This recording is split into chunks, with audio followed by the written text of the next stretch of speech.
যারা কমপ্লিট জাহান্নামী, এরা আমাদের মানে বিনা হিসেবে জাহান্নামী যারা, এরা আমাদের মুসলমান ছেলেদের আইকন।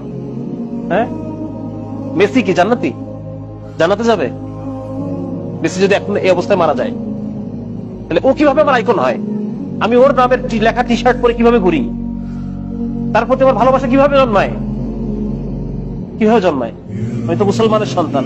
আমার আইডল হওয়ার কথা ছিল মুহাম্মদুর রাসূলুল্লাহ সাল্লাল্লাহু আলাইহি ওয়াসাল্লাম। আমার আইডল হওয়ার কথা ছিল আবু বকর, ওমর, খালিদ ইবনে ওয়ালিদ, মুহাম্মদ বিন কাসিম, হ্যাঁ, মাহমুদ গজনবী, এরা আমাদের আইডল হওয়ার কথা ছিল। আজকে আমাদের আইডল কারা? যারা বিনা হিসেবে জাহান্নামী। আমি কি মুসলমানের সন্তান না? আমি পড়ি নাই কালেমা লা ইলাহা ইল্লাল্লাহ মুহাম্মাদুর রাসূলুল্লাহ? তাহলে এই ধরনের যারা আল্লাহকে অস্বীকার করে, যারা শিরকে নিমজ্জিত, কুফরে নিমজ্জিত, জিনার মধ্যে নিমজ্জিত, এই মানুষগুলো কিভাবে আমার আইকন হয়?